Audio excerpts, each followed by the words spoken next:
saudara terkait dengan doa tadi.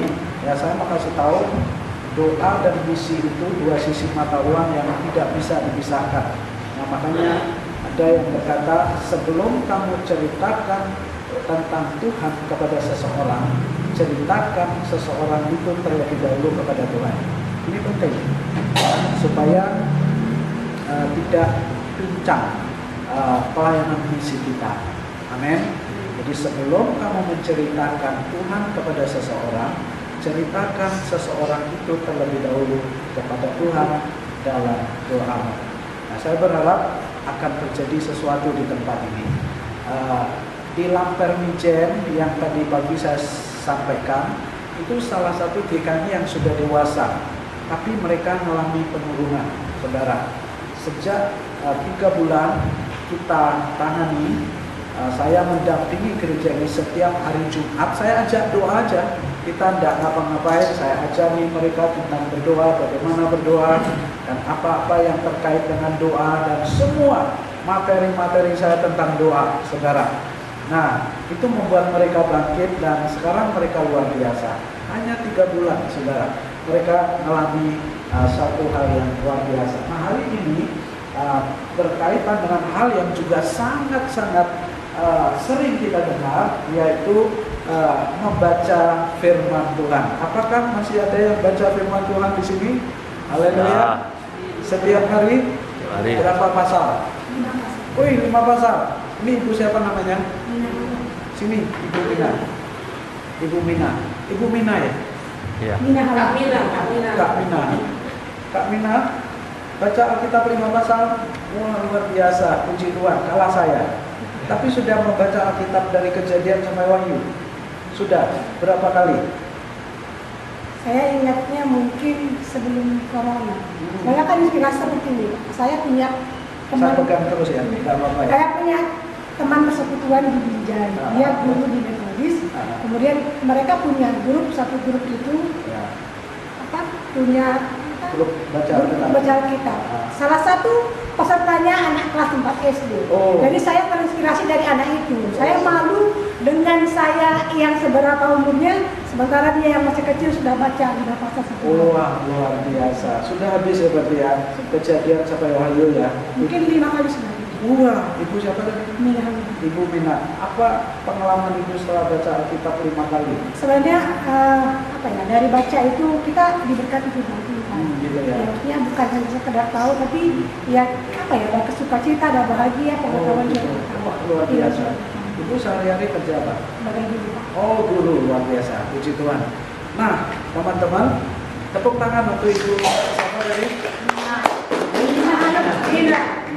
Oke, Mina. Nah, sekarang banyak orang berkata aku cinta Tuhan, tapi mereka tidak cinta firman. Itu aneh sebenarnya. Itu sesuatu yang paradoks sekali. Kalau kita mencintai Tuhan, kita mestinya mencintai firman. Karena saudara mengenal Yesus itu dari firman. Saudara nggak akan kenal Yesus dari pasar, dari mall, dari pajak gitu kan. Tapi saudara mengenal Tuhan itu dari firman. Nah, oleh karena itu ini kita diskusi ya. Saya akan menyampaikan hal-hal yang bersifat teknis kepada saudara. Bagaimana membaca Alkitab, mengapa kita harus membaca Alkitab, itu yang mau saya sampaikan. Kalau saya sudah berbicara tentang bagaimana berdoa, kalau di Rampak kemarin pola doa Bapa Kami, kalau bisa diajarkan Ibu. Masih ingat ya 4 pola itu ya, yang pergi ke Rampak ya. 1 apa itu? Puji Tuhan, pujilah Tuhan. Yang kedua, lepaskan pengampunan. Yang ketiga, syafaat. Lalu yang keempat, berdoa untuk diri sendiri. Tadi waktu saya pulang dari sini, ternyata itu berlanjut di sana, saudara. Luar biasa. Ya, karena banyak orang yang ingin berdoa. Nah, mengapa kita harus membaca Alkitab? Masihkah Anda mencintai Alkitab? Terus, lanjut. Sebelum Anda membaca Alkitab, apa dan bagaimana preposisi? Preposisi itu apa sih pandangan kamu tentang Alkitab? Alkitab itu apa? Lalu peranggapanmu terhadap Alkitab. Terus lanjut. Alkitab adalah firman Allah. Saudara percaya Alkitab itu firman Allah? Ya. Firman Allah? Kalau Alkitab, sekolah Alkitab yang Injili nggak sekedar titik di firman Allah, ada komanya. Alkitab adalah firman Allah tanpa salah, saudara. Alkitab kita itu firman Allah tanpa salah, Bapak Ibu. Ya, meskipun ada faktor manusia di sana, tapi Tuhan menuntun, menolong orang yang menulis sehingga tidak terjadi kesalahan, saudara. Nah, Allah adalah penulis tunggal Alkitab yang mengilhamkan kepada kurang lebih dari 40 orang yang hidup dalam kurun waktu yang berbeda. Beda kurun waktunya, beda konteksnya, beda budayanya, bahkan karakter yang berbeda. Orang yang menulis itu beda-beda karakter. Meski ditulis dari berbagai zaman dan orang yang berbeda, tapi dahsyatnya kesatuan dan keserasian isinya sama, seolah seperti dari pikiran satu orang. Hal ini menunjukkan bahwa sesungguhnya penulis Alkitab adalah satu pribadi, yaitu Roh Kudus sendiri atau Allah sendiri. Lanjut, saudara. Lalu Alkitab adalah buku paling laris di dunia. Itu bestseller. Salah satu buku terlaris setiap tahun di muka bumi ini adalah Alkitab. Saudara nggak tahu tuh ini? Ini keterangan yang perlu saudara pahami. Buku paling laris di muka bumi adalah Alkitab, saudara. Di muka bumi, bukan bukunya si Harry Potter atau siapa, tapi buku terlaris di muka bumi itu adalah Alkitab, saudara. Jadi teman-teman, Alkitab adalah buku paling laris di dunia. 30 tahun yang lalu di lembaga Alkitab British menerbitkan 1 eksemplar setiap detik dan 22 eksemplar setiap menit, 1.369 setiap jam, dan 32.876 eksemplar setiap hari. 11.999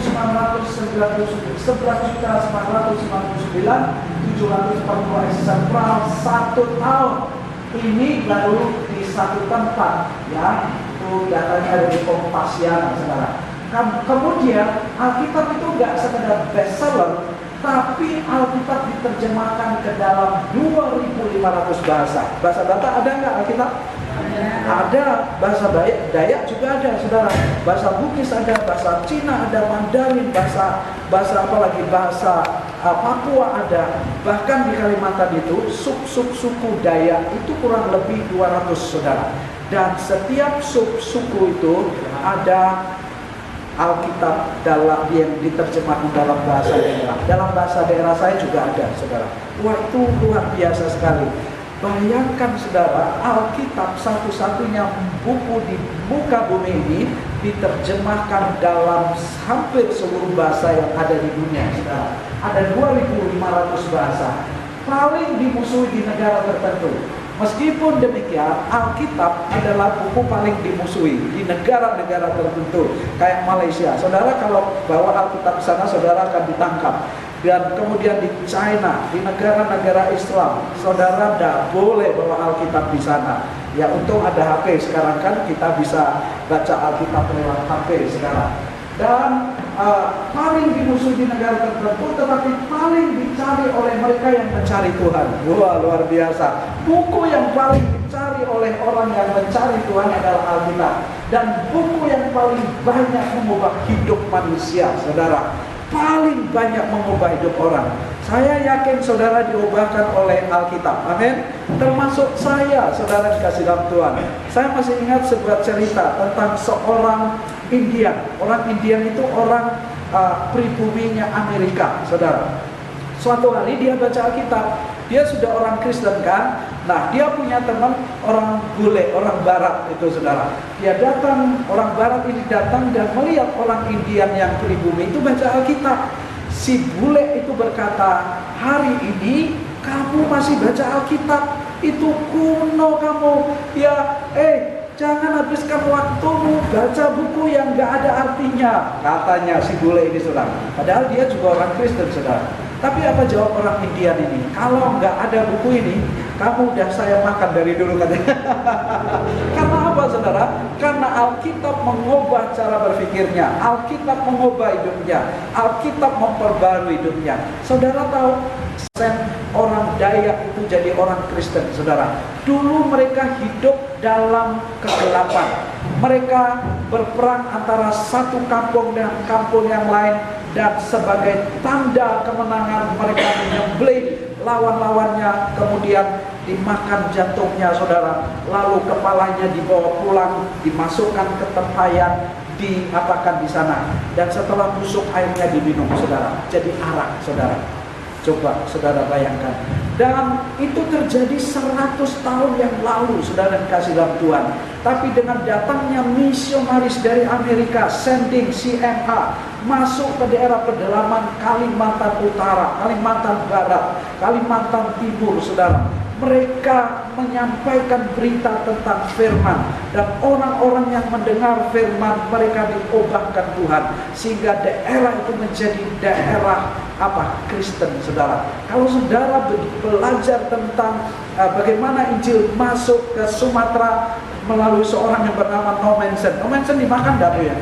Hampir kayaknya, dimakan kayaknya ya. Saya nggak terlalu mengikuti.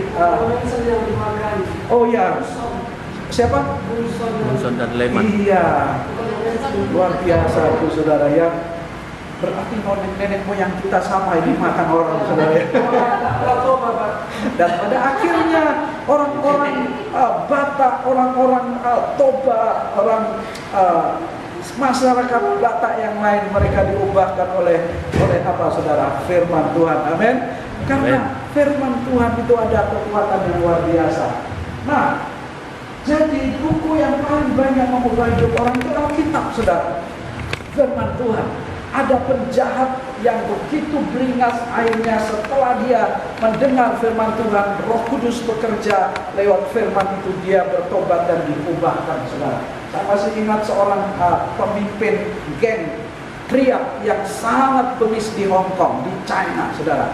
Dan ibunya seorang ibu yang sangat mengasihi Tuhan. Bukan sekedar dia terus mendoakan anaknya, saudara. Pada satu hari si anaknya ini hampir mati karena dikeroyok banyak orang. Dia pemimpin geng sebenarnya, saudara. Lalu kemudian di rumah sakit, dan di rumah sakit itu ada Alkitab.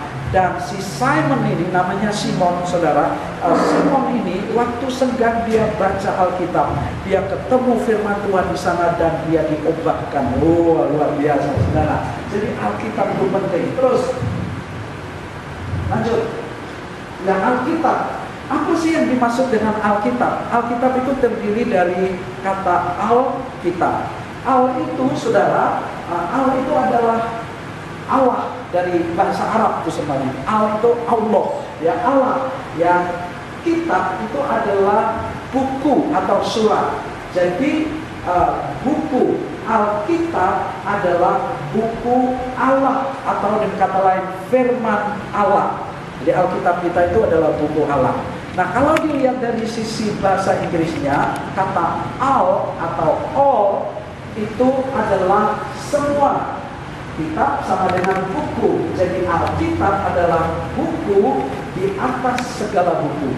Makanya saudara kalau pulang ke rumah bawa Alkitab, jangan taruh Alkitab itu sembarangan.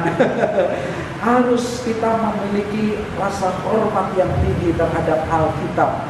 Jangan anggap Alkitab seperti buku sejarah, buku kimia, buku matematika, atau buku biologi, saudara. Tapi dia buku di atas segala buku. Amin. Alkitab itu adalah buku di atas segala buku. Lanjut. Nah, perjanjian lama dan perjanjian baru Alkitab itu terdiri dari dua bagian. Yang pertama adalah perjanjian lama dan perjanjian baru. Perjanjian lama ada 39 kitab. Tahu ya? Saudara tahu bahwa PL itu terdiri dari berapa Alkitab? Terdiri dari berapa kitab? 39. Perjanjian baru berapa? 27. Jadi dari Kejadian sampai Wahyu ada berapa kitab? 66 kitab, saudara. Nah, kemudian Perjanjian Lama itu terdiri dari 929 pasal. 929 pasal. Kalau saudara, jadi 929 pasal. Perjanjian Baru terdiri dari 260 pasal. Jadi pasal keseluruhan dalam Alkitab ada 1189. Kalau 1889 itu dibagi 1 tahun berapa hari? 365 hari, saudara. Saya kalau membaca 3 pasal setiap hari secara konsisten dan terus menerus, maka 1 tahun saya selesai membaca Alkitab, saudara. 1 tahun dari Kejadian sampai Wahyu, 3 pasal saja. Kalau saya membaca secara konsisten, tidak ada bolongnya, ya. Dan kalau saya membaca 4 pasal setiap hari, saudara, maka saudara menyelesaikan membaca Alkitab dari Kejadian sampai Wahyu itu sekitar bulan Oktober. Kenapa Pak Sionari tahu? Karena Pak Sionari melakukannya, saudara. Jadi di sekitar bulan Oktober itu sudah selesai, mulai Januari sampai Oktober, saudara. Nah, jemaat saya setiap tahun kita punya grup baca Alkitab, saudara, baca Alkitab.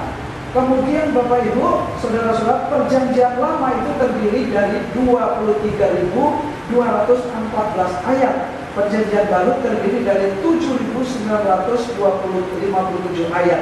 Jadi keseluruhan ayat dalam Alkitab ada 31.171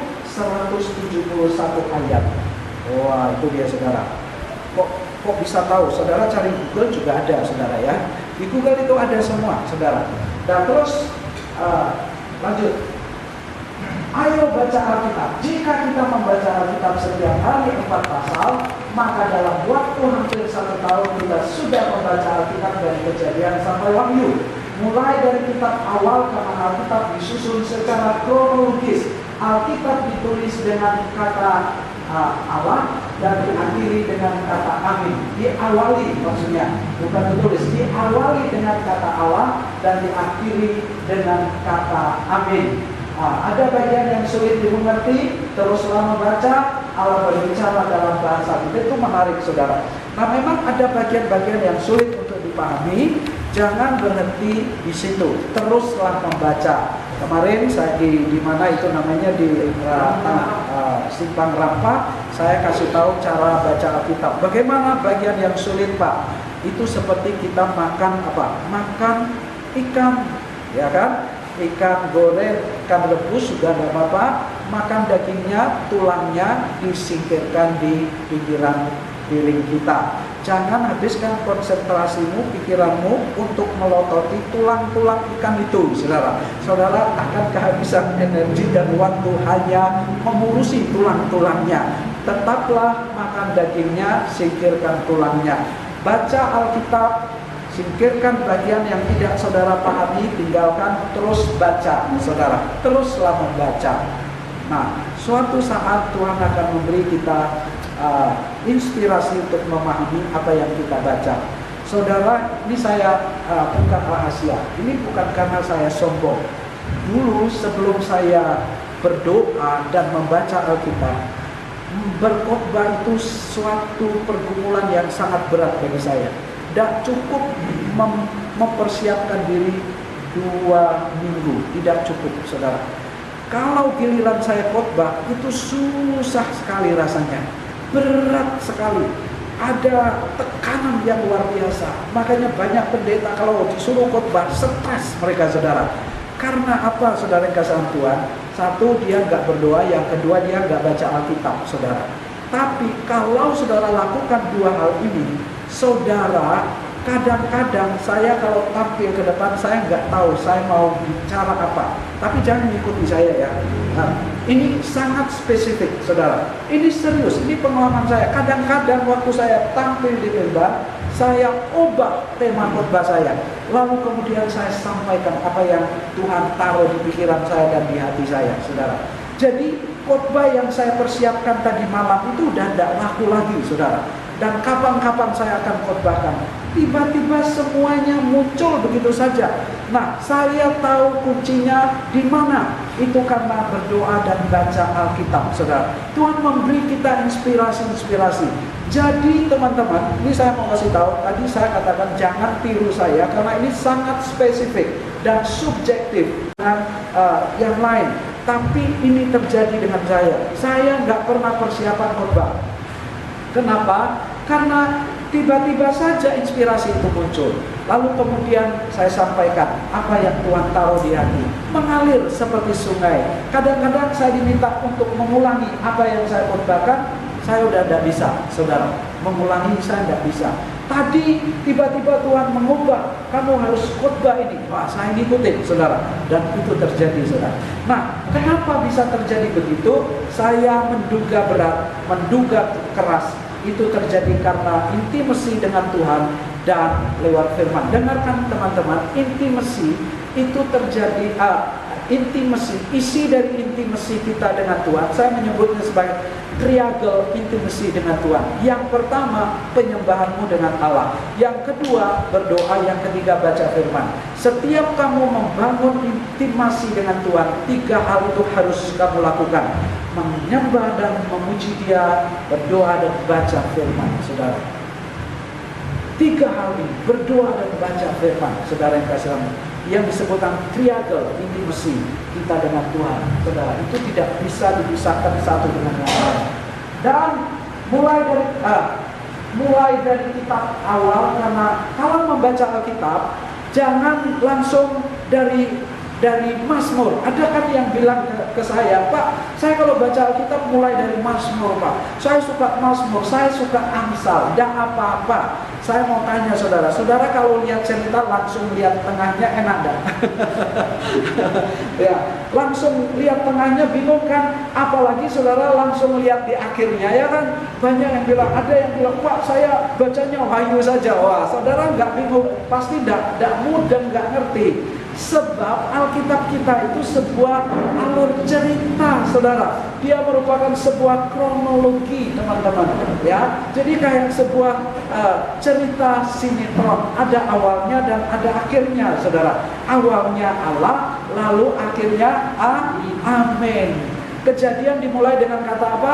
Allah. Pada mulanya Allah, lalu akhirnya amin. Jadi itu dimulai dengan Allah. Dalam penerapannya, saudara mesti memulai hidupmu setiap hari dengan Allah. Amin. Dalam apa? Dalam intimasimu dengan Allah. Selama engkau memulai harimu dengan Allah, kamu akan menikmati Tuhan sepanjang langkahmu di dalam hari itu. Ketika engkau tidak pernah memulai harimu dengan Allah, hampir sepanjang hari kamu gak akan ketemu dengan Allah, saudara. Ini penting, saudara yang dikasih dalam Tuhan. Nah, lanjut. Teruslah membaca dan mengapa kita harus membaca Alkitab? Yang pertama, Yesus membaca Alkitab. Teman-teman, satu hal yang mungkin jarang dipahami, diketahui oleh orang Kristen adalah ini, kebenaran ini. Ternyata Yesus itu membaca Alkitab, saudara.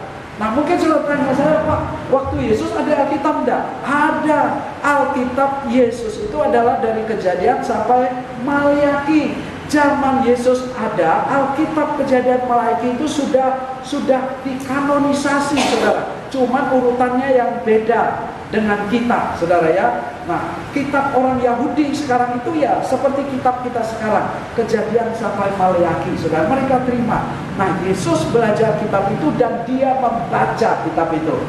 Itulah sebabnya Tuhan Yesus selalu berkata, Matius pasal 4 ayat 4, ada tertulis. Lalu kemudian ada pula tertulis ayat yang ke-7. Sebab ada tertulis ayat yang ke-10. Kemudian Markus 12 ayat 26, Yesus berkata, tidakkah kamu membaca? Ya, kenapa Yesus tunjukkan kitab ayat-ayat itu? Karena dia sendiri membaca Alkitab, saudara. Gak mungkin dia tidak, kalau dia tidak membaca Alkitab, dia gak mungkin ngomong kayak begitu. Tidakkah kamu baca? Ada tertulis, saudara, karena dia membaca Alkitab, saudara ya. Lalu tidakkah kamu membaca? Itu dalam Matius pasal 12 ayat 3 ayat 5, lalu Lukas pasal 6 ayat 3 dan lain-lain. Lalu yang kedua, kenapa kita membaca Alkitab? Ini beberapa alasan bagi kita untuk baca Alkitab.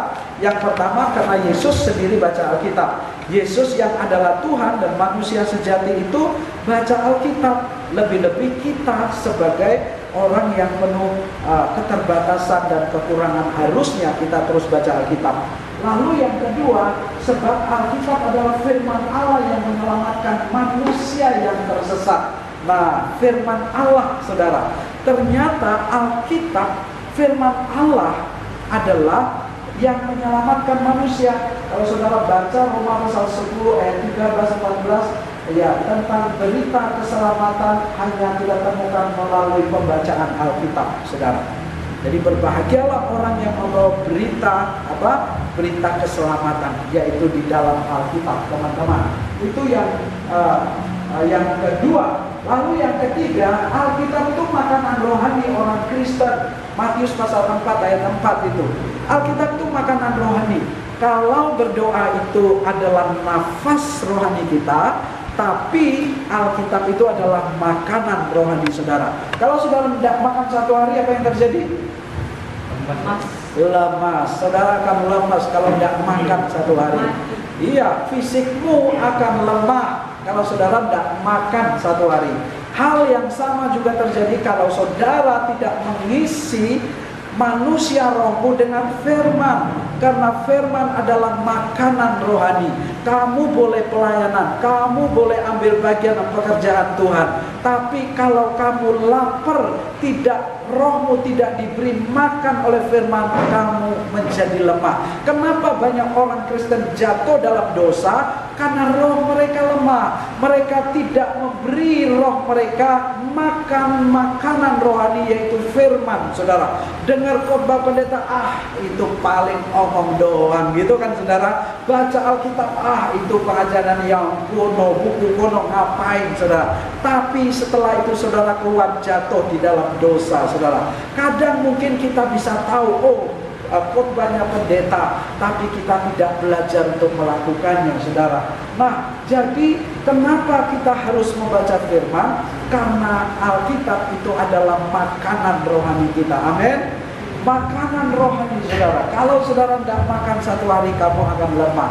Kalau saudara terus kasih makan rohmu, kamu akan jadi kuat. Saya masih ingat sebuah ilustrasi yang menarik yang diberikan oleh pengkhotbah terkenal Billy Graham.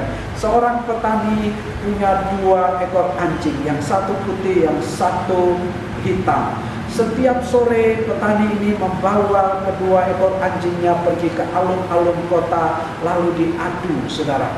Jadi diadu kedua anjing ini. Nah, waktu diadu, semua orang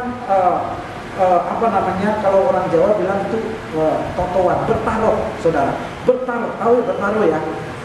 Bertaruh, misalnya lagi diadu jagoan saya si putih, gitu kan kira-kira, dan saya membayar sedemikian rupa untuk kemenangan si putih, gitu, saudara. Yang menarik sekali, yang selalu jadi pemenangnya itu adalah pak taninya, saudara. Kalau kemarin si putih kalah, lalu hari ini dibawa orang kasih uang banyak untuk si putih, ternyata kalau kemarin si putih kalah, lalu si hitam yang menang, kemudian hari ini dia bawa lagi, orang udah tahu si putih kemarin kalah, pasti hari ini si hitam menang lagi, lalu orang kasih uang yang banyak untuk sebagai taruhan untuk si hitam, saudara. Ternyata, saudara, orang-orang itu kecele, yang terjadi si putih menang di si hitam yang kalah, saudara. Besoknya lagi dia datang lagi. Orang tahu kemarin kalau si hitam yang kalah, si putih menang. Lalu kemudian orang kasih uang taruhan untuk si putih. Ternyata si putih kalah, saudara. Dan si petani selalu menang. Lalu ada yang tanya, kok bisa begitu Pak Tani? Sederhana saja. Kalau saya mau taruhan, saya biarkan yang satu kelaparan, yang satu saya kasih makan banyak. Saudara, siapa yang dikasih makan banyak, dia punya energi, sehingga dia pasti menang, saudara ya. Nah, hal yang sama juga terjadi kalau saudara terus makan firman, kamu punya energi rohani, dan itu buat kamu kuat, sehingga kamu tidak lagi dapat ditaklukkan oleh cobaan-cobaan dunia maupun serangan kuasa kegelapan. Amin. Karena kamu sudah dikenyangkan oleh firman Tuhan, saudara. Jadi yang pertama, kenapa kita harus baca Alkitab? Karena Tuhan Yesus membaca Alkitab. Yang kedua, karena Alkitab itu adalah firman Allah, bukan firman manusia. Yang ketiga adalah Alkitab makanan rohani kita. Orang percaya, petunjuk dalam segala aspek hidup, saudara. Jadi kekristenan itu memiliki standar nilai maupun standar moral. Setiap perbuatan dan tindakan didasarkan atas petunjuk firman Allah, saudara. Makanya Tuhan mengingatkan Joshua di dalam Joshua pasal 1 ayat yang ke-8 itu, hendaklah kamu terus menerus memperkatakan, merenungkan, atau dengan kata lain juga membaca Taurat itu siang dan malam, supaya kamu berhasil dan beruntung, saudara. Standar nilai kita itu firman. Berdusta itu boleh enggak? Ya, banyak orang bilang boleh, tapi kita kembali ke Alkitab. Alkitab bilang apa? Oh, Alkitab berkata jangan berdusta. Tidak boleh, saudara kasih Tuhan. Alkitab boleh enggak? Saya mau tanya, orang Kristen boleh marah tidak? Boleh marah enggak? Boleh. Ada ayatnya enggak? Kasih saya satu ayat dalam Alkitab kalau kita boleh marah. Saudara, Alkitab itu harus jadi standar moral kita, standar nilai kita, dan standar tindakan kita. Amin. Nah, saya tanya, boleh marah enggak? Ada enggak perintah dalam Alkitab, hei kamu boleh marah? Ada enggak? Kalau itu tidak ada ya? Tidak ada. Kalau kamu marah jangan sampai makan. Oke. Ayatnya dari Efesus pasal 4 ayat 26. Coba baca itu ayat yang disampaikan oleh Ibu Reguna. Ya. Apabila kamu menjadi marah, janganlah kamu berbuat dosa. Terus? Itu menurut ayat itu boleh marah apa enggak? Enggak. Dia berkata apabila kamu marah, itu maksudnya boleh marah atau enggak? Enggak. Sebenarnya enggak boleh, tapi apabila marah. Nah, betul jawabannya. Sekarang saya minta baca Mazmur pasal 37 ayat 8. Mazmur 37 ayat 8. Oh, ini penting, saudara, kalau kita hidup berdasarkan firman. Berhentilah marah dan tidak telah menasihati. Jangan marah, itu hanya membawa kemarahan. Berhentilah marah, terus Tidak telah panas hati. jangan marah dan tinggalkanlah panas hati itu. Itu melarang marah apa enggak? Melarang. Tapi bisa marah enggak orang Kristen? Bisa marah enggak saya dan saudara? Bisa. Kita enggak boleh marah. Bisa marah, bisa. Kalau marah, Matius pasal 4:26 itu, kalau kamu marah jangan sampai matahari terbenam. Orang Kristen boleh mencuri enggak? Tidak boleh. Bisa mencuri enggak? Orang Kristen bisa mencuri enggak? Bisa, saudara. Jadi standarnya atau derajatnya sama. Marah dengan mencuri itu. Tidak boleh mencuri, tidak boleh marah. Tapi bisa enggak kita marah? Bisa. Pak Sonari bisa marah, saudara. Ya, tapi jangan sampai matahari terbenam. Artinya selesaikan. Ya, tadi ada yang sharing kepada saya suka marah Pak Pendeta. Saya kasih ayat itu. Saya bilang sama dia, ada dua hal yang tidak bisa kita hapus. Yang pertama waktu kita. Lalu yang kedua, perkataan yang keluar dari mulutmu. Apapun yang kamu sampaikan, itu gak bisa kamu ulang lagi. Gak ada tip untuk menghapus kata-katamu. Banyak orang Kristen kalau ngomong sama orang lagi marah, Dia udah tidak mikir kata-kata yang keluar dari mulutnya, saudara. Semuanya comberan, semua kebun binatang semua, saudara. Dengarkan baik-baik. Engkau mungkin puas dengan perkataanmu itu yang begitu tajam dan melukai orang lain, tapi orang yang mendengarkan engkau berdarah-darah. Saya mau kasih tahu, kamu boleh minta maaf dengan apa yang kamu katakan, tapi luka itu tidak akan pernah sembuh. Bisa sembuh, tetapi tetap ada bekasnya. Luka tangan saya ini terjadi waktu saya main dokter-dokteran sama teman saya waktu SD. Luka sakit sekali, berdarah-darah. Sudah sembuh, tapi ada bekasnya. Dan ini nggak akan bisa terhapus sampai mati, saudara. Kata-kata yang tajam, yang menyakitkan, yang keluar dari mulut kita, itu bisa membuat hati orang berdarah-darah, melukai hati orang seperti silet melukainya, saudara. Engkau mungkin tidak lakukan kekerasan dengan tanganmu, saudara, tapi kamu bisa melakukan kekerasan dengan lidahmu. Hati-hati, saudara. Nah, oleh karena itu, teman-teman, belajar mengendalikan kemarahan. Jangan marah. Standar kita adalah firman Allah. Saudara mungkin berkata, Pak, Tuhan Yesus marah. Tuhan Yesus marah. Itu marah kudus namanya, saudara. Yesus itu marah karena dia marah dengan orang-orang yang berjualan di bait Allah. Itu kemarahan yang kudus. Kita ini gak pernah punya kemarahan yang kudus, saudara. Selalu mementingkan diri sendiri, saudara ya. Nah, jadi standar tindakan kita, standar perbuatan kita harus dibangun atas dasar apa? Firman Tuhan, saudara kasih Tuhan. Boleh enggak kawin dengan orang yang tidak seiman? Boleh enggak? Boleh. Nah, Musa itu menikah dengan orang yang tidak seiman loh, Pak. Yusuf juga ada kasus-kasus dalam Alkitab, yes. Itu artinya kasuistik tertentu. Tapi kalau saudara baca dalam Kejadian pasal 6, Aibah itu dibuat oleh Tuhan untuk menghukum manusia karena apa? Terjadi pernikahan campur. Saudara baca pasal yang ke-6 Kejadian. Lo Pak Sionar tahu karena baca Alkitab dari Kejadian sampai Wahyu. Saudara kalau baca Alkitab, saudara akan melihat kejadian peristiwa-peristiwa yang terjadi itu, saudara. Ya kan? Saudara baca itu Kejadian pasal 6. Anak manusia kawin dengan anak-anak Allah itu kan. Nah, terjadi juga kawin campur, saudara, antara anak-anak Allah dengan anak-anak yang tidak mengenal Tuhan, dan Tuhan menyesal menciptakan manusia.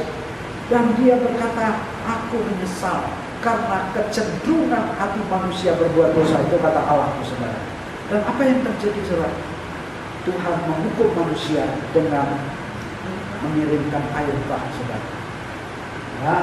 Nah, jadi yang kelima, Alkitab itu sebagai senjata rohani bagi orang Kristen. Kalau tadi petunjuk Allah bagi orang percaya, ya, dalam segala aspek hidup, sekarang itu sebagai apa? Senjata rohani bagi orang Kristen. Alkitab itu sebagai senjata bagi kita, ya, untuk melawan setan, ya, untuk melawan iblis. Kalau saudara dihadapkan dengan pencobaan, saudara patahkan dengan firman, saudara. Iblis memunculkan pikiran-pikiran kalau cowok misalnya, pikiran-pikiran yang mesum gitu, saudara, ya kan? Apalagi yang kecanduannya lihat pornografi, saudara. Saudara dengarkan baik, itu membuat pikiran saudara nggak kudus. Tapi kalau kita terus baca firman, saudara akan berkata, aku menawan segala pikiran dan menaklukkannya kepada Kristus. Itu ada di Korintus, saudara, ayat itu. Aku menawan segala pikiran dan menaklukkannya kepada Kristus. Saya melawan pikiran yang kotor itu dengan menghafal firman, saudara. Ya, jadi saudara pakai ayat untuk melawan kegelapan, saudara. Nah, pada saat iblis datang membuat saudara lemah, saudara berkata, aku menawan, bukan cuma menawan, segala perkara dapat kutanggung di dalam Dia yang memberi kekuatan kepadaku.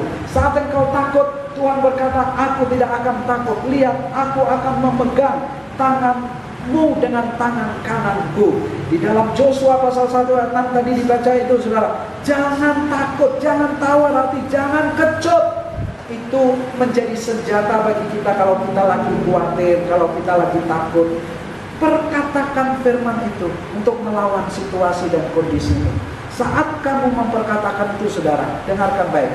Semua saraf-sarafmu itu menangkap pesan itu, dan itu menyegarkan engkau. Ada keberanian yang kudus, ada kekuatan yang kudus yang memenuhi hati dan pikiran, sehingga engkau menjadi pemenangnya. Haleluya, itu luar biasa, saudara. Amin. Nah, coba yang keenam, saudara. Yang keenam. Terus, mengapa kita harus membaca Alkitab?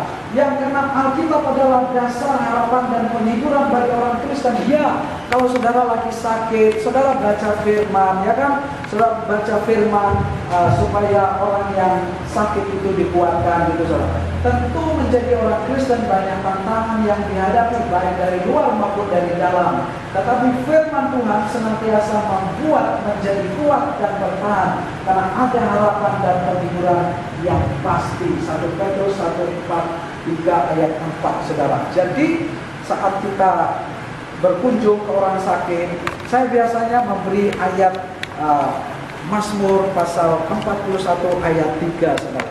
Tuhan menyembuhkan dia dari tempat tidurnya. Atau Yeremia pasal yang ke-33 ayat 6. Aku datang supaya mereka dipulihkan. Aku datang membawa kesehatan. Itu kata Tuhan, saudara, ya.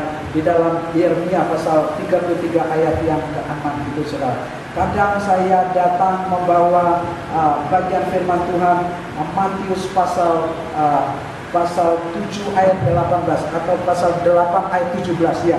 Ya, jadi kematian Kristus, dia tergantung di atas kayu salib, bukan saja menanggung masalah kita, tetapi sakit penyakit kita. Wah, itu memberi kekuatan bagi orang yang mendengarnya, saudara. Lalu di dalam 1 Petrus itu, oleh bilur-bilurnya kamu disembuhkan. Saudara baca firman, saudara ketemu ayat-ayat yang begitu memberi penghiburan bagi banyak orang lain, saudara. Dan itu membangkitkan semangat orang yang mendengarnya, dan mereka mengalami kekuatan, pemulihan, dan diteguhkan, saudara. Jadi kalau saudara datang kepada orang yang lagi sakit, saudara bawa ayat firman Tuhan, dibacakan untuk dia, dan katakan ayat firman ini berbicara untuk bapak atau untuk ibu, ya, sesuai dengan orang yang sakit itu, apakah dia seorang bapak atau ibu, itu, saudara. Lalu kemudian kalau kita memberi konseling kepada orang yang lagi lemah, lagi down, kita kasih ayat Ibrani pasal yang ke-13 ayat 5. Tuhan berkata, aku sekali-kali tidak membiarkan engkau, aku sekali-kali tidak akan meninggalkan engkau. Itu kata Tuhan, saudara, ya. Lalu pasal ayat yang ke-8, Yesus tetap sama, baik dulu, sekarang maupun selama-lamanya, saudara. Jadi Yesus itu tidak pernah berubah, kuasanya nggak berubah, kasihnya nggak berubah. Sampai hari ini dia tetap Allah yang buat mujizat, yang mengasihimu, yang merangkul engkau. Meskipun dosa memerah seperti kirmisi, akan menjadi putih seperti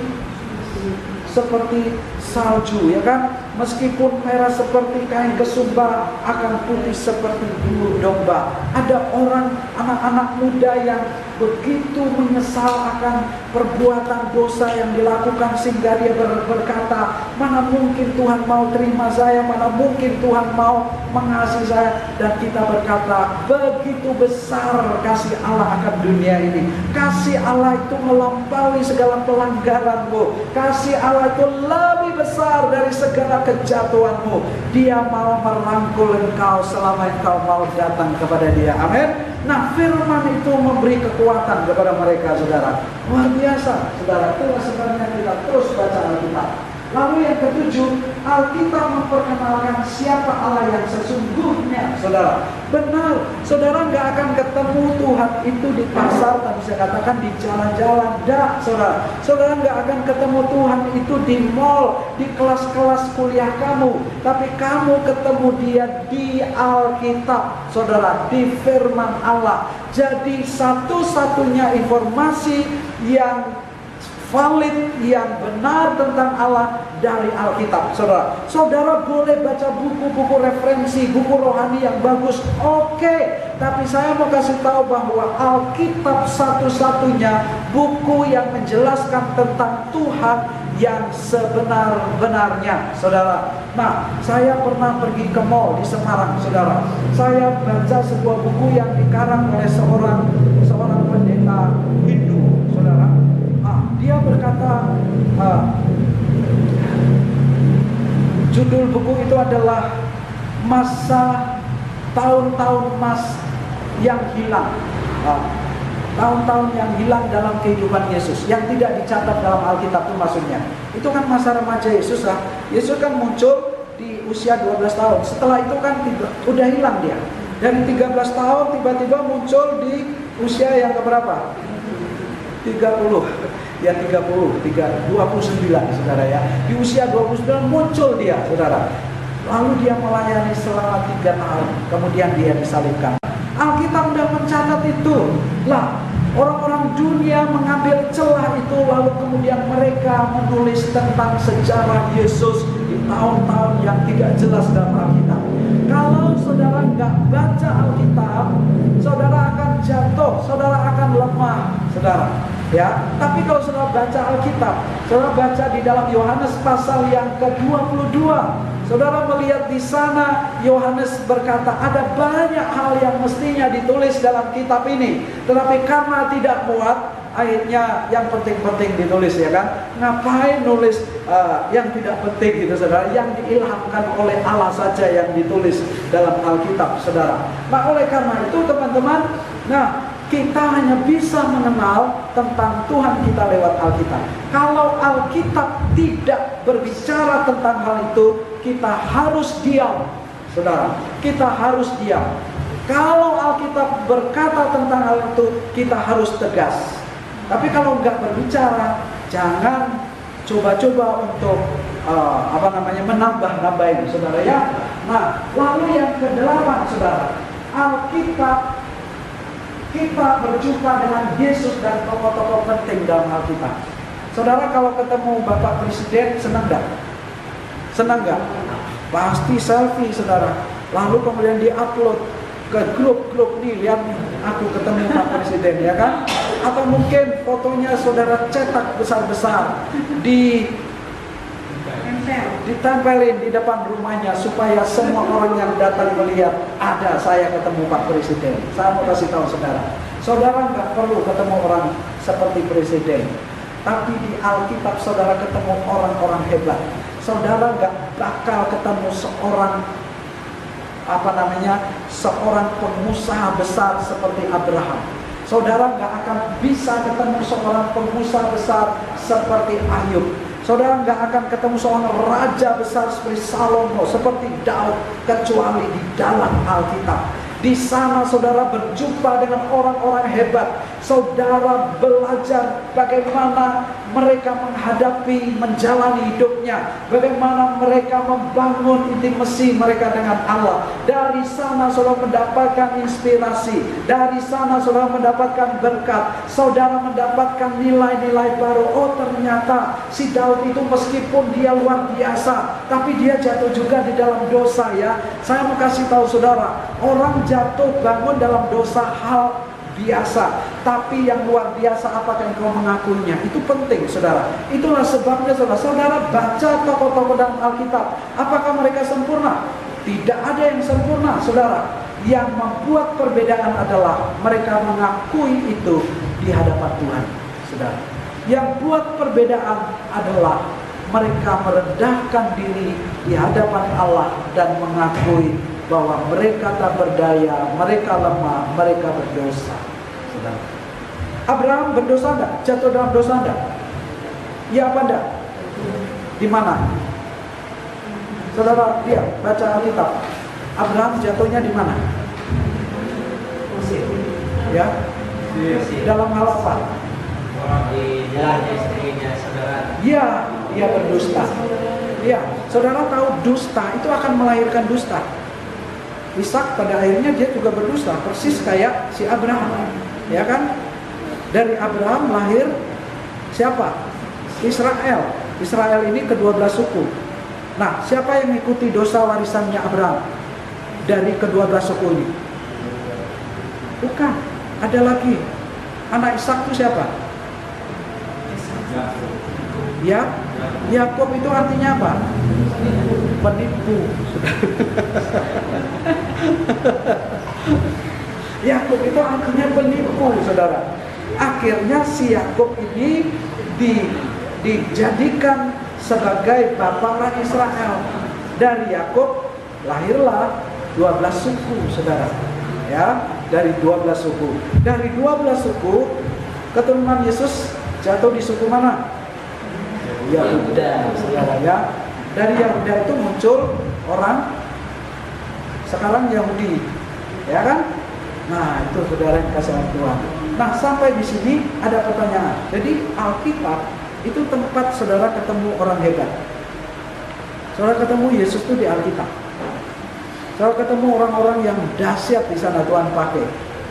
Nah, makanya saudara tokoh-tokoh hebat dalam Alkitab yang saya suka tuh Yusuf, Daniel, Joshua, saya suka. Mereka ini secara moral tidak mengalami kejatuhan moral. Sekalipun mereka jatuh dalam dosa-dosa yang lain. Misalnya Joshua, jatuhnya di mana? Dosa Yosua itu apa? Ragu, dia khawatir. Makanya Tuhan berkata, teguhkan, kuatkan hatimu, kata Tuhan. Ya kan? Tapi Yusuf itu luar biasa, saudara. Ya kan? Dia nggak berdosa itu Yusuf. Makanya orang sering menyebut Yusuf itu gambaran dari Yesus. Gambaran Yesus, dia menyelamatkan orang Israel dari kelaparan, saudara. Ya, Yusuf luar biasa. Daniel, saya suka Daniel karena saya terinspirasi dari Daniel dalam hal berdoa. Daniel itu berdoa 3 kali sehari. Dia seorang perdana menteri, seorang politikus yang sangat sibuk tentunya, tapi dia menjaga intimasinya. Saudara tahu, Daniel itu 10 kali lipat lebih cerdas dari orang-orang yang ada di zaman. Itu kenapa? Menurut saya karena dia berdoa, dia dekat dengan Tuhan. Saudara kalau baca Alkitab terus menerus, doa terus menerus, cara berpikir saudara sangat berbeda sekali. Kamu akan menjadi orang-orang yang berhikmat. Kecerdasan itu tidak kamu dapatkan di kelas kuliah atau belajar, tapi kamu dapatkan dalam intimasimu dengan Tuhan. Kamu akan diberi hikmat oleh Tuhan. Dengarkan, hikmat itu hanya kamu dapatkan dalam intimasi kamu dengan Tuhan. Bukan di buku-buku yang kamu baca, itu bukan di bangku kuliah, tapi lewat intimasimu dengan Tuhan. Saudara gak akan dapat itu di bangku kuliah saudara, tetapi lewat intimasi. Itu hikmat. Ada pertanyaan? Makanya banyak orang pintar, orang GKI itu pintar-pintar banyak saudara, ya kan? Banyak orang. Makanya ada yang bilang GKI itu gereja Kristen mulia, gereja kecil mungil tapi intelek. Gereja kecil mungil tapi intelek. Saudara tahu saya tidak sombong. MPL di Salatiga, saya khotbah. Kita bangga jadi orang intelek. Kalau benar kita intelek, mestinya gereja kita bertumbuh. Mestinya gereja kita besar-besar. Semua dia besar. Nah, saya bilang gitu, saudara kasih Tuhan. Sampai khotbah saya dikirimin ke semua gereja. Saya nggak tahu apakah saudara dapat lewat. Waktu itu masih pakai VCD, gitu kan? CD, ya saudara, disampaikan kepada gereja-gereja supaya didengarin, saudara. Saudara tahu GKI itu sudah usianya berapa tahun? 100 berapa? 102, 103 tahun. Jumlah GKM itu berapa? Jemaatnya 16.000 orang. Seluruh Indonesia 16.000 orang. Sama anak-anak mungkin 20.000 orang. Itu mungkin, tapi tidak jelas ya. Bisa jadi di bawahnya. 20.000 orang. Itu selama 100 tahun. Saudara tahu GPDI yang saudara sering kita sebut sesat itu, Gereja Pentakosta di Indonesia, itu sama usianya dengan GKI. Jemaatnya sekarang berapa? 2 juta. Saudara, 2 juta Bapak Ibu. Nah, kalau begitu, something wrong with us. Ada sesuatu yang salah. Saya senang di Sumatera ini kan misinya kuat, saudara. Dan di Jawa sana gerejanya Pak Henry itu kan terkenal melalui pertumbuhan. Kita suka, kita senang supaya ada role model di GKM. GKM ini ada gereja yang bertumbuh. Cuma saya belum tahu jumlah jemaatnya berapa dan berapa tahun. Saudara, di Solo itu ada sebuah gereja Keluarga Allah. Pernah dengar tak? Jumlah jemaatnya 30.000 orang. Dia punya kelompok sel 11.000. Saudara, setiap kelompok sel itu ada 12 orang. Kalian coba 11 kali 12 itu berapa orang? Kelompok selnya 11 ya, 11 iya 11 bukan 11.000, sorry, saya tidak berkata 11.000. Kelompok selnya itu ada sekitar ya 900-an gitu sih. Wah, itu luar biasa sih. Dan setiap kelompok itu ada 12 orang. Dia meniru atau terinspirasi dari gerakan 12 Paul Junicho di Korea, Seoul. Oke, ada pertanyaan tadi yang di belakang, silakan Pak. Ada grup teman-teman dan juga grup grup mahasiswa. Mereka baca Alkitab. Luar biasa. Baca. Dibuat grup, siap buat grup? Siap. Di sini ada grup ya? Grup apa namanya? Grup pemuda. Grup pemuda.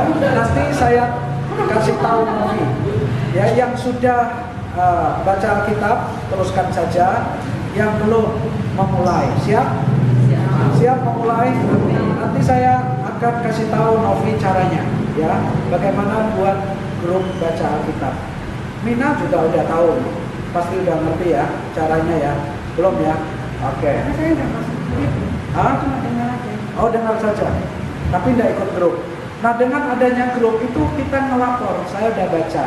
Jadi laporannya misalnya Ayub pasal 1 sampai pasal yang keempat, dan bilang aja dan itu sudah terlaksana atau sudah melakukan, itu aja ya, itu laporannya setiap hari. Nah, nanti hostnya lihat ini yang belum, nanti dikasih sesuatu gitu kan, misalnya ada tanda apa gitu kan. Kalau yang sudah baca dikasih jempol, kalau yang belum dikasih jempol kembali, itu kira-kira gitu lah, supaya yang belum itu baca lagi. Saudara, bolong 1 hari jangan berhenti, terus saja mulai besoknya lagi. Itu tipnya. Banyak orang yang berhenti ketika dia ketinggalan. Ya, kalau ketinggalan dia merasa tidak mengikuti. Saudara, ikut saja, ikuti sebisa yang kamu baca setiap hari. Saya kadang ketinggalan kok, tapi saya bayar lagi kalau waktunya senggang. Saya baca, kalau 4 saya bisa baca 8 pasal, kadang-kadang sampai 16 pasal sekarang. Ya, kalau lagi waktu senggang, rasanya malas, tapi lawan kemalasanmu itu. Jangan kompromi dengan malasmu itu, saudara. Kamu harus marah dengan kemalasanmu itu. Amin.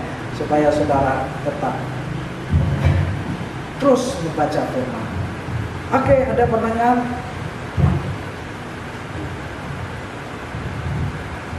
Nanti saya kasih tahu Novi buat grup Abal. Ayo baca Alkitab. Siap? Siap baca Alkitab? Siap. Siap Siap, nggak siap. semua? Siap. Siap ya? Oke. Kecuali Mina sama siapa nih? Abang Anta. Ah? Anta. Ya, jadi Abang Anta sama Mina, mereka kan sudah baca sendiri. Teruskan itu sampai selesai. Lalu setelah itu tahun depan lagi mulai lagi, habis mulai lagi, saudara. Ya. Nah, mungkin ada hal-hal yang tidak saudara pahami. Saya sudah jelaskan di Simpang Rampak, ya. Ada hal-hal yang saudara tidak pahami, teruslah membaca. Membaca Alkitab itu seperti sebuah perjalanan. Kalau saya dari Medan sampai ke Kuala ini, sekali saja saya pasti nggak hafal jalan dengan baik. Tapi kalau terus menerus saya melewati jalan dari Medan ke Kuala, lama-lama saya hafal. Di mana ada Indomaret, di mana ada jembatan, di mana ada mall, saya pasti tahu karena saya melewatinya setiap hari, saudara. Cuman kalau sekali saja, saudara nggak akan tahu apa-apa. Maksud, sekali saudara baca Alkitab banyak hal yang tidak saudara pahami. 2 kali sudah mulai terbuka pikiran saudara. 3 kali sudah mulai terbuka lebih luas lagi pemahamanmu tentang Alkitab. Amin. Haleluya. Siap baca Alkitab? Siap. Mari kita bangkit berdiri. Kita ambil komitmen. Kita taruh tangan kita di atas dada kita. Angkat tangan yang kanan. Ikuti kata-kata saya. Tuhan Yesus, sore hari ini, setelah mendengar firman, betapa pentingnya membaca firman. Oleh karena itu, saya mau mengambil komitmen, untuk membaca firman, mulai dari kejadian, sampai wahyu, di 4 pasal, setiap hari. Aku percaya Engkau memberi aku kemampuan, Engkau memberi aku kekuatan. Dalam nama Tuhan Yesus, aku mulai melakukannya. Engkau yang jadi saksiku. Aku belajar untuk terus taat dan membaca firman-Mu. Dalam nama Yesus. Haleluya. Amin. Silakan duduk kembali. Selanjutnya